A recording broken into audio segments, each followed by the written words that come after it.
오늘도 귀한 은혜가 오후 찬양 예배 때도 함께하기를 주의 이름으로 소망합니다. 오전 예배 드리고 오후 찬양 예배 드리기까지 시간적인 여유가 좀 있습니다.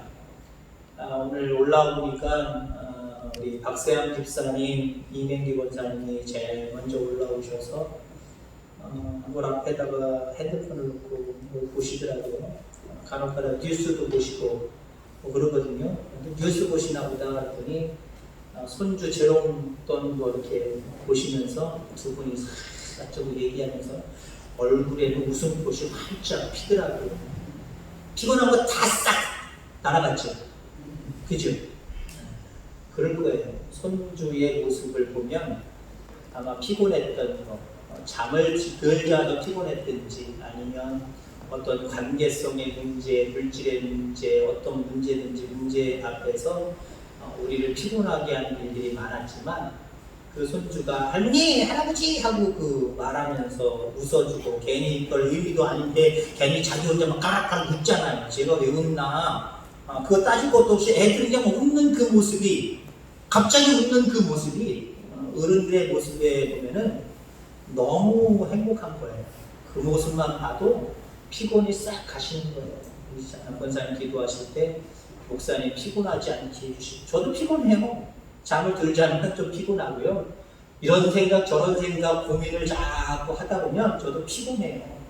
근데 저도요, 죄송한 표현이지만 성도들이 믿음 안에서 잘 자라나는 모습들, 믿음의 말을 하면서 또 믿음의 결단을 하면서 행동하고 하는 모습들을 바라보면요, 저도 싹 기분이 풀려버려요. 하나님 앞에 참된 기쁨이 되는 저와 여러분들 되기를 주의 이름으로 축원합니다. 제가 어떤 목사라고요? 뛰어난 목사? 아니면 뭐 흐지부지 아주 어리석은 목사? 어떤 목사라고요? 네? 네? 이게 쓰셔갖고 잘 안 됩니다. 중간 목사. 제가 중간 목사라고 얘기해줬어요. 그래도 좀 말은 괜찮은 목사님 그게 얼마나 좋을까. 참 미련도 하시고 참 가르쳐 준 대로만 얘기를 합니다. 벌써 오늘 시편 23편을 가지고 두 번 설교를 합니다. 그죠? 시간이 되시는 분들은 5시, 8시, 11시에 제가 다른 말씀을 전하려고 합니다. 오셔서 말씀 듣고 싶어요 그러면 제가 말씀 증거해 드릴게요. 원하시는 분들은 제가 말씀한 시간에 꼭 오시기 바랍니다. 어떤 훌륭한 목사님은 같은 부분을 가지고 10개를 한다면 별로인 목사님은 하나도 나올까 말까 고민을 많이 하고 중간인 목사는 5개 정도 나온다 그랬어요. 그러니까 중간 정도인지 적어도 중간까지만 확인하시려면 좀 전에 말씀하신 그 시간들 나오셔서 말씀 전해주세요 그러면 또 주책맞게 오세요. 또 안 와도 돼요. 또 제가 이렇게 얘기한다고 오시면 안 됩니다. 절대 저도 좀 쉬어야죠. 부족함이 없는 통로에 대한 이야기를 오찬양 예배 때 하고 있습니다. 오늘 마지막입니다.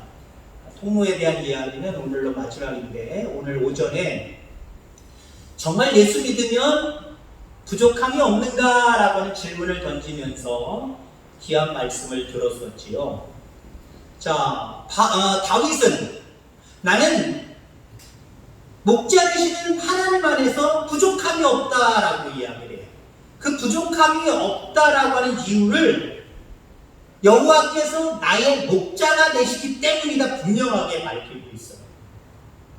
그렇습니다.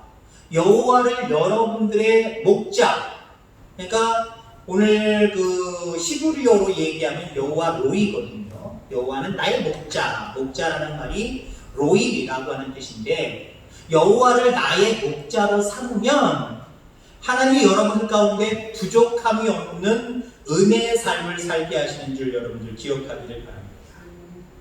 앞서서도 말씀을 드렸기 때문에 좀 오늘은 수월하게 오후 찬양 예배 때 좀 슬쩍슬쩍 넘어가려고 합니다. 정말 다윗이 부족함이 없는 삶을 살았느냐? 사실 그건 아니죠. 이새의 8번째 아들로 태어나서 평범한 목동의 일을 하면서 아버지께도 사랑을 받지 못했고요. 또 형제들에게도 사랑을 받지 못했어요. 사무엘 선지자가 그 이세의 아들들 중에서 기름 부을 자를 선택하려고 할 때, 물론 자기가 선택하는 게 아니라 하나님이 이미 선택해 놓으셨지만, 그렇게 하려고 이세의 집을 방문했을 때 이세는 아들 중에 다윗을 부르지를 않았어요.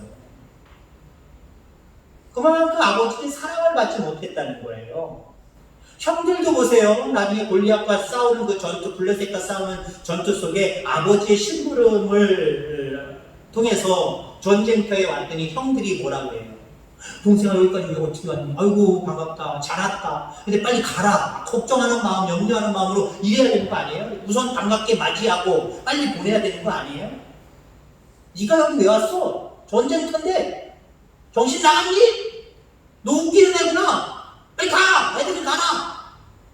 한마디로 이런 모습으로 구박 아닌 구박을 했어요. 그러니까 형제들에게도 사랑을 받지 못하고 아버지에게도 사랑을 받지 못하고 나중에는 사울왕한테 죽음의 위협을 느끼면서 쫓겨다니고 나중에는 또 아들에게도 배반과 배신을 당하고 부족함이 없다라고 볼 수 없는 사람이다. 이렇게 우리가 오전에 말씀을 드렸지요. 자, 그럼에도 불구하고 어찌됐든 간에 다윗은 나는 부족함이 없다라고 고백을 하고 있다는 거예요. 여기서 우리가 느낄 수 있는 것은요, 환경이 좋고 어려움이 없다고 해서 여러분들 우리가 부족함이 없다라고 하는 고백을 할 수 있다는 게 아님을 기억하시기 바랍니다. 환경이 여전히 어려워도 상황이 여전히 어둠침침하고 많은 고통과 고난이 있을지라도 얼마든지 우리는 부족함이 없다라고 하는 마음과 고백을 할 수 있다라고 하는 거예요. 자, 오늘 다윗은 부족함이 없다고 고백을 하는데 어떻게 이렇게 할 수 있을까? 부족함이 없다고 고백할 수 있는 그 축복은 어디서부터 도대체 오는 것일까? 그래서 오늘 축복의 부족함이 없는 통로라고 하는 부분으로 함께 은혜를 나누고자 합니다. 자, 부족함이 없는 통로는요, 한마디로 이야기하면, 물론 세부적으로 세 가지를 이야기하겠습니다만은, 한 가지로 이야기하면 부족함이 없는 통로는 결정하는 요소는 바로 하나님입니다. 하나님이 내 마음속에 있느냐 없느냐, 내가 하나님과 함께하느냐 함께하지 않느냐, 내 안에 주님이 계시고 내가 주님과 함께하면 부족함이 없는 삶을 하나님이 제공하십니다. 그런데 내 안에 주님이 없고 내 삶 가운데 주님과 함께하는 삶이 없으면 아무리 소유와 아무리 주변의 환경이 내가 원하고 바라는 환경 가운데 주어졌을지라도 그 사람에게는요, 야, 난 부족함이 없어 라고 하는 어떤 평강의 은혜 드릴 수 없어요. 여전히 불안하고 여전히 부족하다라고 느끼면서 불평하고 불만하는 삶을 살게 된 겁니다. 그러니까 부족함이 없는 통로, 하나로 얘기하면 하나님입니다. 구체적으로 오늘 본문의 말씀을 통해서 구체적으로 그 하나님, 어떤 하나님이 함께 하시면 부족함이 없겠느냐 라고 하는 부분으로 생각을 하면요, 하나님의 인도하심입니다. 하나님의 인도하심이 있는 사람은 환경과 관계없어요. 부족함이 없다고 고백할 수 있어요. 그런데 하나님의 인도하심이 전혀 보이지 않는 사람이 있어요. 느낄 수 없는 사람이 있어요. 그 사람은요, 가지고 있어도 불안한 거예요. 모든 것들이 완벽해도 마음에 평안이 없는 거예요. 자꾸 뭔가 쫓기는 것 같은 거예요. 그런 게 있는 거예요. 생각해 보세요. 내 주머니에 10만 원이 들었어요. 10만 원이 들었는데 내 옆에 정말 믿을 만한 신센 그 누군가가 같이 가고 있어요. 겁 안 나는 거예요. 저도 고등학교 때 뒷골목에서 제가 뭘 했겠습니까? 뒷골목에서 당했겠습니까? 이 대답하기가 좀 힘들어지죠? 구박할까봐? 키도 작았고요. 키로 얘기하면 죄송한 표현이고 좀 부끄러운 표현이지만 저 개인적으로 여러분들에게 부끄러울 건 없고 제가 여러분들에게 부끄럽다는 거예요. 옛날에 키로 이렇게 번호를 했거든요. 3번, 5번, 12번, 18번. 이게 최고예요. 대부분 거기서 왔다 갔다 했어요. 키가 작았다면 60명, 70명 중에 그것밖에 안 됐단 말이에요. 그러니까 뭐 뒤에서 골목에서 노는 아이는 아니고요. 제가 만리동 고개라고 서울역에서 마포 쪽으로 공덕동 쪽으로 거기 환일고등학교 다녔거든요. 거긴 말 그대로 산동네예요. 큰 길로 학교 앞으로서 쭉 큰 길로 내려가는 길로 내려가면 좋은데 제가 마포 저쪽 이대입구 쪽에 살았단 말이에요. 아현동 쪽으로 해서 골목골목을 내려가면 걸어서 30분이면 걸어갈 수 있어요. 걸어다닐 때가 많았어요. 그러면 학교에서 저쪽까지 반대편 고객마을까지 올라가려고 하면 큰 길로 가는 것보다 골목골목 내려가는 게 훨씬 빨라요. 골목에서 제 기억으로 여러 번 우리가 흔히 얘기하는 삥 뜯겼다 그러죠. 열라바 그런 애들 있잖아요. 껌 씹는 애들. 돈 뜯는 애들. 여러분들 그런 아이들이 있어도요. 내가 10만 원 들고 그것을 지나가도요. 겁낼 게 하나도 없어요. 담대해져요. 근데 여러분들 10만 원이든 100만 원이든 내 주머니에 있는데 나 혼자 간다라고 생각해 보세요. 아니 학생의 신분들은 100만 원 되게 많은 분이죠. 100만 원을 내 주머니에 들고 다닌다고 생각해 보세요. 아이에게는 벅찬 정말 큰 돈이란 말이죠. 근데 그 아이의 마음은 10만 원 들고 아빠랑 같이 걸어가는 길이 평안하겠습니까? 100만 원 들고 나 혼자 괜히 무서워하면서 누가 아는 힘센 형들이나 누가 골목에 나와 있지 않을까? 벽에 기대서 나를 부르고 있지 않을까? 그 걱정하며 걸어가는 사람, 누가 행복한 사람이에요? 하나님의 인도하심이 여러분들 가운데 있는 것을 확인하고 확신하는 사람은요, 인생의 길이 험악해도요, 비꼬장길이라고 할지라도요, 그 사람 마음속에는요, 평안함이 있어요. 평안함이 있기 때문에 부족함이 없다라고 고백하게 되는 거예요.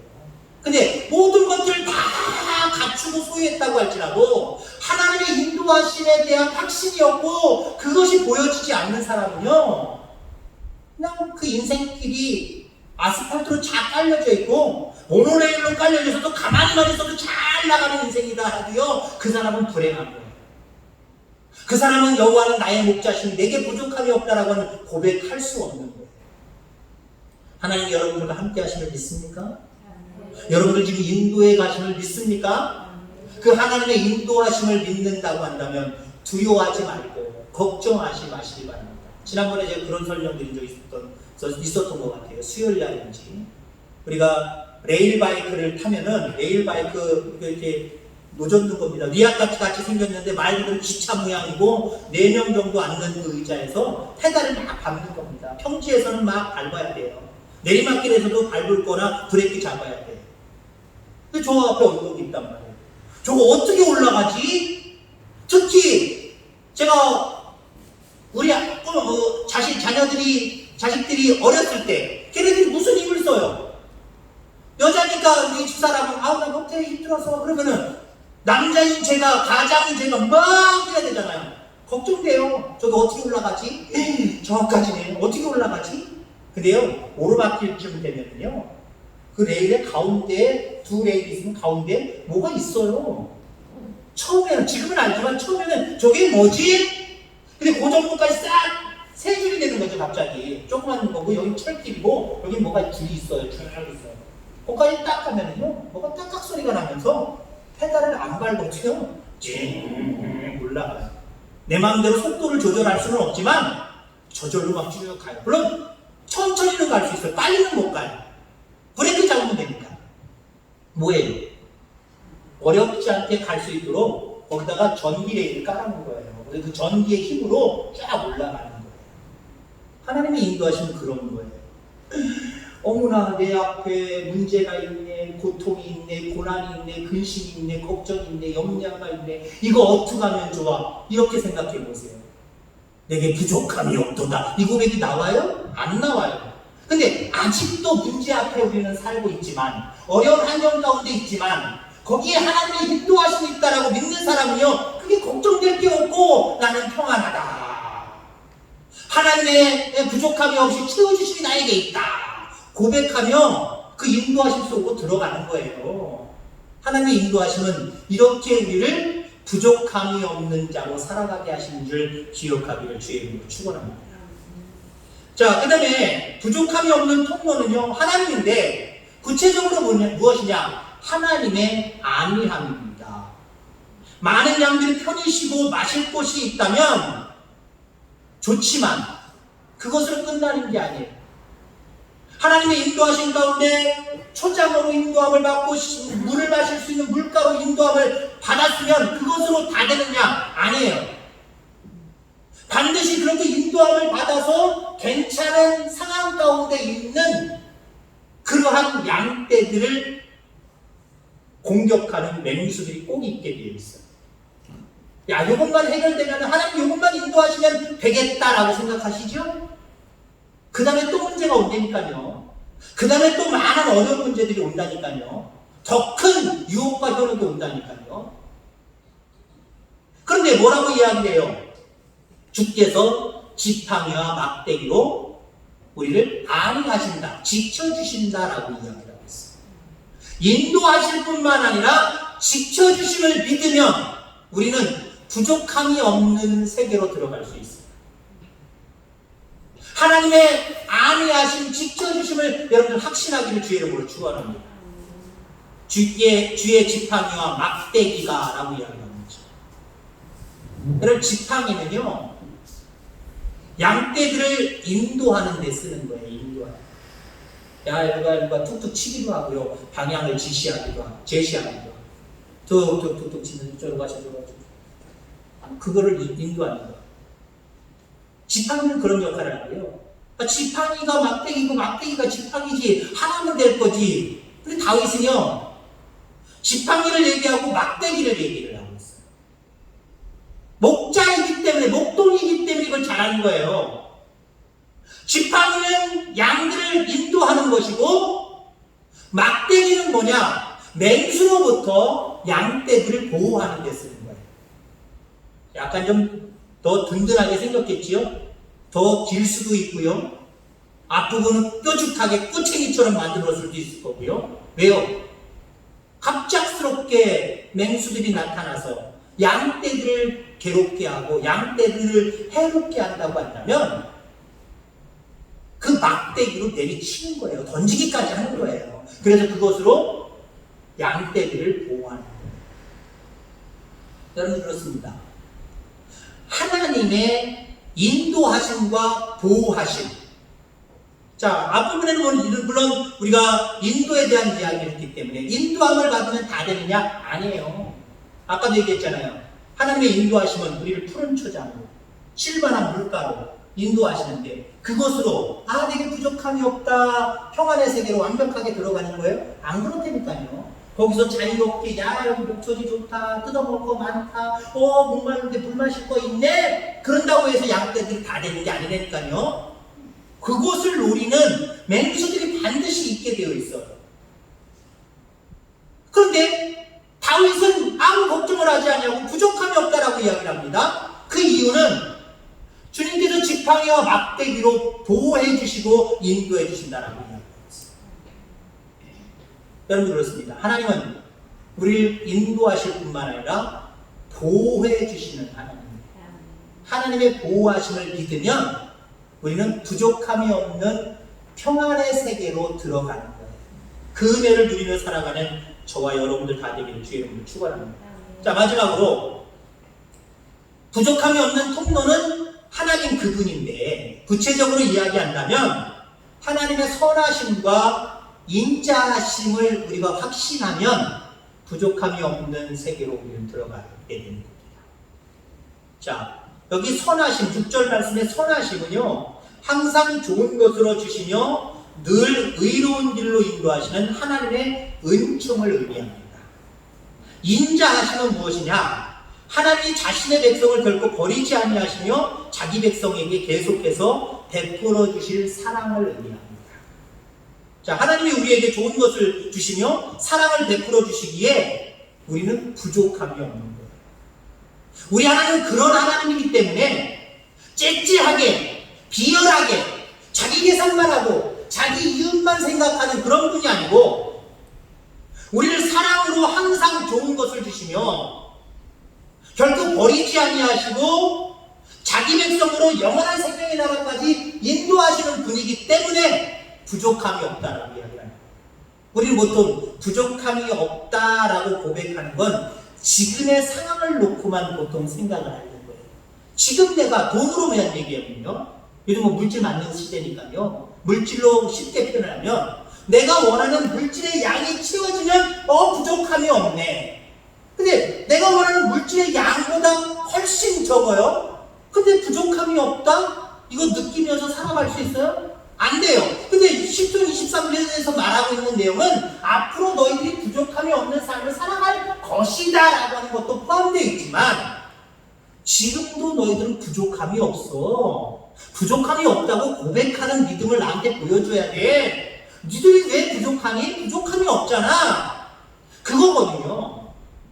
여러분, 그렇다고 한다면 그런 관점으로 바라보면 우리는 지금 현실의 문제만 가지고 놓고 바라보면 부족함이 없다 전혀 고백할 수 없고요. 부족함이 없는 세계로 나아갈 수 없어요. 그 통로로 들어갈 수 없어요. 근데요, 하나님은 우리에게 은혜 베푸시고 사랑이 많으셔서 끝까지 책임져 주셔서 영원한 생명의 나라까지 이끌고 가시는 그 하나님을, 그분의 인자하심과 선하심을 우리가 믿는다고 한다면요, 지금 당장의 모습 속에 내가 원하는 세상적인 눈에 보이는 그것들이 갖추어지지 않았어도요, 여호와는 나의 목자, 부족함이 없이 나에게 인도해 주시는 분, 그분의 은혜 속으로 들어가게 된다니까요. 즉시로 들어가게 된다니까요. 여러분, 비록 우리는 고난 가운데 있는, 아픔 가운데 있는, 질병 가운데 있는 이 세상에 살아가지만 그런 동시에 우리는 이러한 세상 속에서 하나님의 부족함이 없는 평강의 세상 속에서 동시에 살아갈 수 있는 그런 우리들의 모습을 기억하시기 바랍니다.